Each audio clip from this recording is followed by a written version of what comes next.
Bonjour et bienvenue, je suis heureuse de vous retrouver pour la rentrée de votre magazine des nouvelles technologies News Tech Hebdo. En ce mois de septembre, les géants de la technologie et particulièrement ceux de la téléphonie mobile font leur show.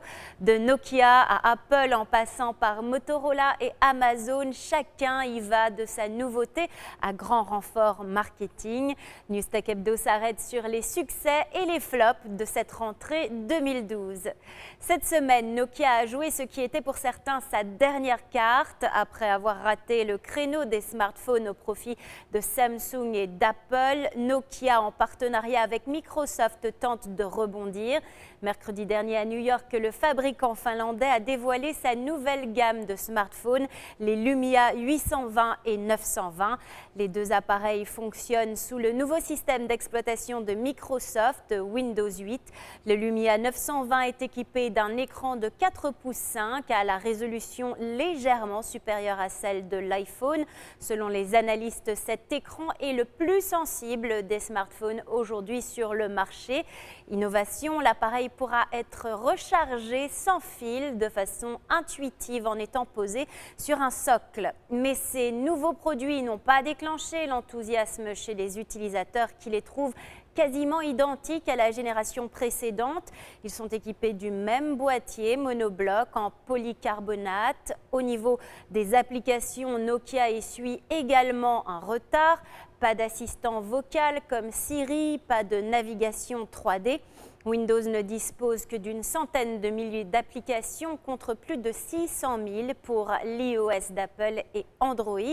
En choisissant le système d'exploitation de Microsoft, Nokia veut parier sur la différenciation et être à l'abri des procès de propriété intellectuelle qui opposent en ce moment Apple et Samsung.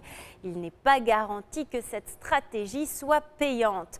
Pour l'instant, aucun prix ou date de lancement n'a été annoncé.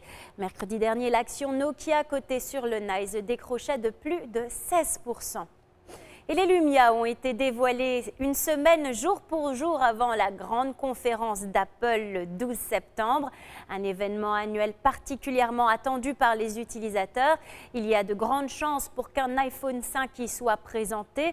Sur son carton d'invitation, Apple a d'ailleurs inscrit le chiffre 5 par jeu d'ombre et de reflets.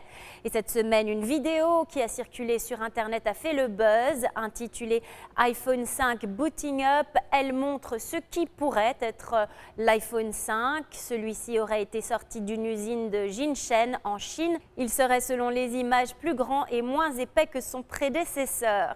Et au milieu de cette frénésie, Motorola a dégainé lui aussi 3 nouveaux appareils mercredi dernier, les Droid RAZR.